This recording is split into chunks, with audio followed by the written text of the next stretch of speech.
My dear friends, I have observed in my many years of wrestling with the human condition that there exists within each of us a curious and troubling phenomenon. We stand before the mirror of our financial decisions and wonder how we arrived at such a place of confusion and often despair. Perhaps you have felt this too, that peculiar sensation of watching yourself reach for your wallet or click that purchase button, knowing full well that you ought not to, yet finding yourself powerless to resist. It is as if some invisible hand guides your actions, some force more compelling than your own rational will. This is not mere weakness of character, though our modern world would have us believe so. No, this is something far more profound, and I dare say more hopeful than mere personal failing. You see, what we call overspending is merely the visible symptom of an invisible war that rages within the human soul. It is the same battle that has been fought since the very beginning, when our first parents reached for what was forbidden, believing it would satisfy something essential within them. The merchant who tempts us with his wares is not our true enemy, any more than the apple tree was Eve's true adversary. The real conflict lies in that space between what we know to be wise and what we feel compelled to do. It is the ancient struggle between our higher nature, which seeks communion with the eternal, and our lower nature, which grasps desperately at temporal things, believing them to be the key to our happiness.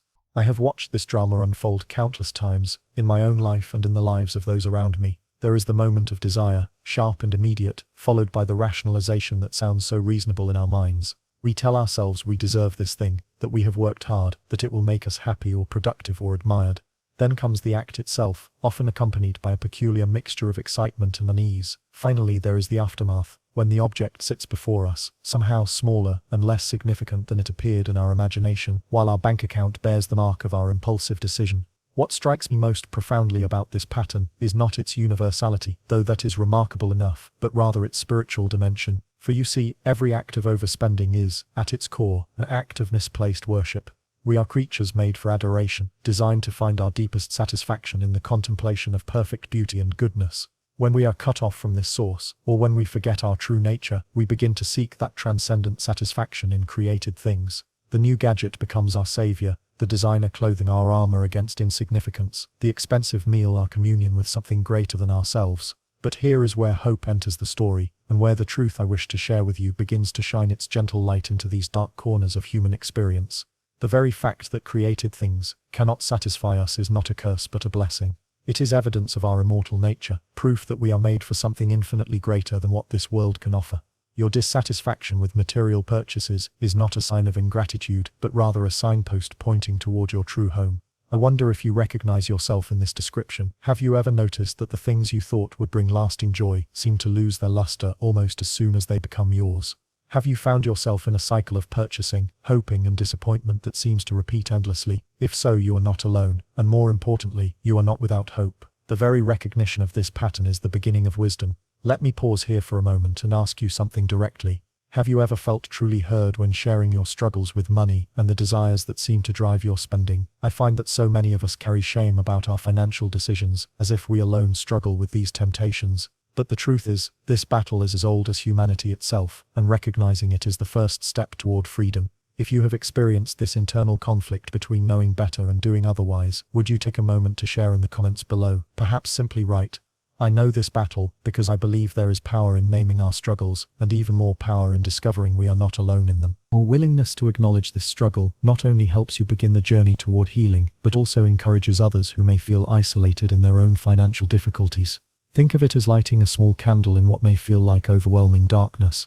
Now let us delve deeper into the nature of this conflict, for understanding the enemy is half the battle won. The overspending impulse operates on several levels of our being simultaneously. At the most surface level, there is the immediate gratification that comes from acquisition. This is what the modern world understands quite well and exploits mercilessly. Retailers have become students of human psychology, learning to trigger our impulses with carefully crafted messages and environments designed to bypass our rational defenses. But beneath this surface manipulation lies something more fundamental. There is within each human heart a profound longing for significance, for security, for beauty, and for connection. These are not base desires but rather echoes of our divine nature calling us toward our true purpose. The tragedy of overspending lies not in having these longings, but in seeking to satisfy them through means that cannot possibly fulfill them. We purchase the expensive watch hoping to feel significant, the luxury car hoping to feel secure, the designer clothing hoping to feel beautiful, the latest technology hoping to feel connected. Yet these things, however beautiful or well-made, are finite creatures attempting to satisfy infinite longings. This is what I have come to understand as the spiritual dimension of financial struggle. We are not merely making poor mathematical decisions about income and expenses. We are engaging in a fundamental theological error, seeking from creation what can only be found in relationship with the Creator. Every credit card swipe becomes a small act of idolatry. Every impulse purchase a tiny prayer offered to a God that cannot answer. Yet here we must be careful not to fall into the opposite error of viewing all material enjoyment as inherently sinful or spiritually dangerous. The Creator who made us also made this beautiful world filled with good things for our delight and use. The problem is not with pleasure itself, but with disordered pleasure, not with desire, but with misdirected desire. When we understand our proper relationship to created things, we can enjoy them more fully precisely because we are not asking them to bear the impossible weight of our ultimate satisfaction. I think of the difference between a man who drinks a glass of fine wine with gratitude for God's provision and genuine appreciation for the vintner's craft, versus one who drinks seeking escape from reality or validation of his sophisticated taste. Both men consume the same liquid, but their relationships to it are fundamentally different. The first finds in his wine a small sacrament, a reminder of divine goodness and human creativity working together. The second finds only temporary relief from deeper discontentments, followed inevitably by the return of whatever drove him to seek solace in the bottle. So it is with all our purchases and possessions. The question is not whether we should own nothing, but whether we own our things or they own us. Do our possessions serve our higher calling, or have they become our masters, demanding ever greater sacrifice of time, energy, and resources? Do we use money, or does money use us? These are the questions that reveal the true spiritual dimension of our economic lives, and they cannot be answered through budgeting techniques alone, however helpful such techniques might be as practical tools. Consider for a moment the language we use around shopping and spending. We speak of retail therapy, of treating ourselves, of shopping as a form of self-care. These phrases reveal the spiritual hunger that drives our economic behavior. We instinctively recognize that we need healing, reward, and care, but we have been trained to seek these things in marketplaces, rather than in the presence of the one who made us. This is not to say that all purchases are wrong, or that material things are inherently evil. Rather, it is to recognize that when we ask them to bear the weight of our deepest needs, they invariably collapse under the pressure, leaving us more empty than before. The psychological research of our modern age has begun to validate what spiritual wisdom has long understood. Studies consistently show that beyond meeting our basic needs, additional material possessions contribute very little to our overall happiness and well-being. In fact, the constant pursuit of more often creates what researchers call the hedonic treadmill, where each purchase provides a brief spike of pleasure followed by a return to baseline, requiring ever greater stimulation to achieve the same emotional effect. This scientific observation merely confirms what every honest person knows from experience, that the joy of acquisition is both real and temporary.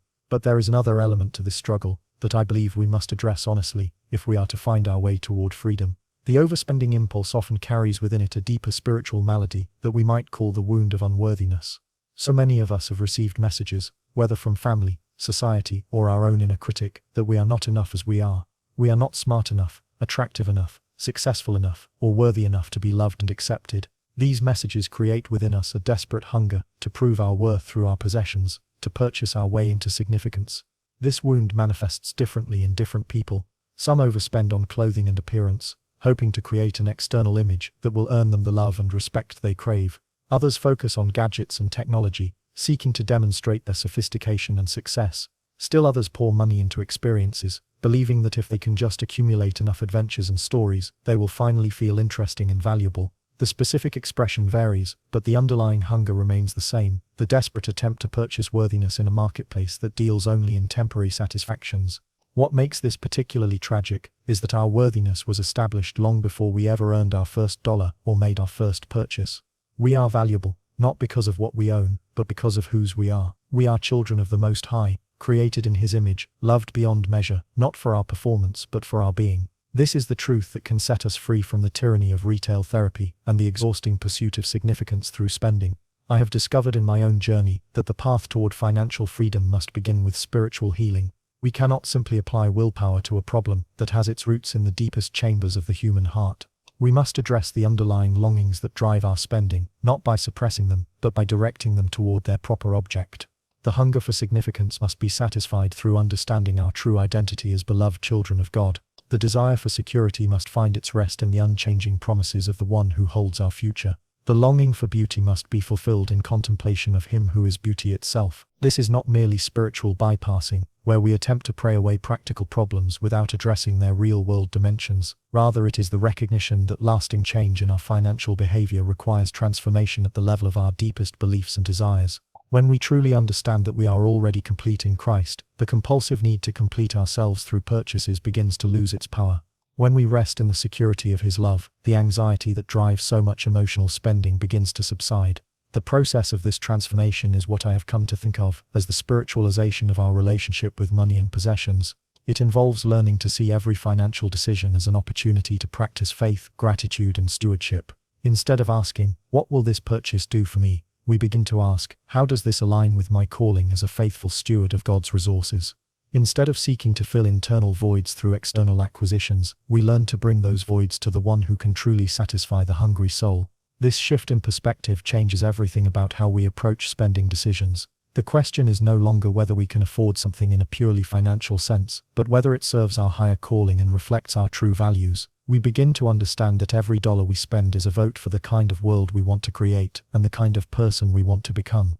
Our wallets become instruments of worship rather than tools of self-medication. I have found that this spiritual approach to financial health actually makes practical budgeting far more effective and sustainable. When our spending is aligned with our deepest values and identity, we no longer experience it as restriction, but as freedom. We are no longer fighting against our desires, but channeling them toward their proper ends. The discipline required for financial health becomes not a burden we must bear, but a practice we embrace as a pathway to deeper spiritual maturity. But let me be clear that this transformation does not happen overnight, nor does it happen through mere intellectual understanding. Like all real change, it requires time, practice, and often the support of others who are walking the same path. There will be setbacks and moments of weakness. There will be times when the old patterns reassert themselves, and we find ourselves reaching once again for retail comfort in times of stress or disappointment. This is not failure, but simply evidence of our humanity and our ongoing need for grace. The key is to approach these moments with compassion rather than condemnation, understanding that growth is a process rather than an event. Each time we choose wisdom over impulse, we strengthen the spiritual muscles that will serve us in the future. Each time we pause before a purchase to consider its deeper meaning and purpose, we practice the kind of mindful living that leads to true contentment. Each time we choose gratitude for what we have over anxiety about what we lack, we participate in the divine nature that is our birthright as children of God. I have noticed that those who make this transformation often speak of an unexpected lightness that enters their lives.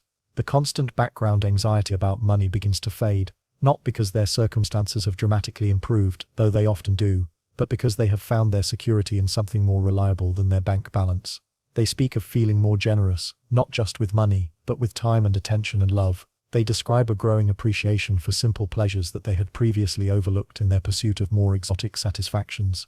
Most remarkably, they often report that they enjoy their possessions more, not less, when they are no longer driven by the compulsion to acquire them. This paradox lies at the heart of the Christian approach to material things. When we hold our possessions lightly, we find ourselves free to enjoy them without anxiety. When we cease to seek our identity through our purchases, we discover who we really are. When we stop trying to buy our way to happiness, we find that happiness was already present, waiting to be noticed and received as the gift it has always been. This is the great irony of the spiritual life. In losing our lives, we find them. In releasing our grip on temporal things, we discover treasures that are truly lasting. Yet this transformation requires what we might call a fundamental reorientation of hope. So much of our overspending stems from a deep hopelessness about the possibility of genuine change or lasting satisfaction. We purchase in desperation, seeking quick fixes for chronic spiritual hunger. But when we begin to understand that real transformation is possible, that our deepest longings can indeed be satisfied, we no longer need to seek immediate gratification through consumption. We can wait, we can choose, we can discern, because we know that our ultimate fulfillment is secure in sources that cannot be shaken.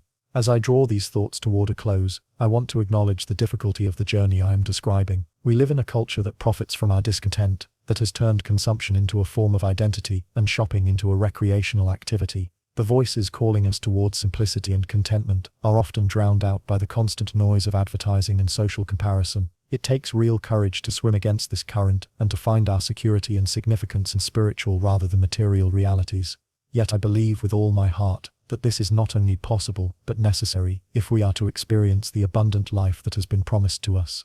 The path toward financial freedom is ultimately a path toward spiritual freedom, and the discipline required to manage our money wisely is the same discipline that opens us to deeper communion with the divine. When we learn to be content with what we have, we discover that we have been given everything we need for life and godliness. When we stop seeking happiness in things, we find it flowing from the inexhaustible source within us. This transformation I speak of is not merely personal, but has profound implications for our families, our communities, and our world. When we break free from the cycle of overspending, we model for our children a different way of being in the world. We demonstrate that happiness does not depend on accumulation, and that security comes not from what we own, but from whom we trust.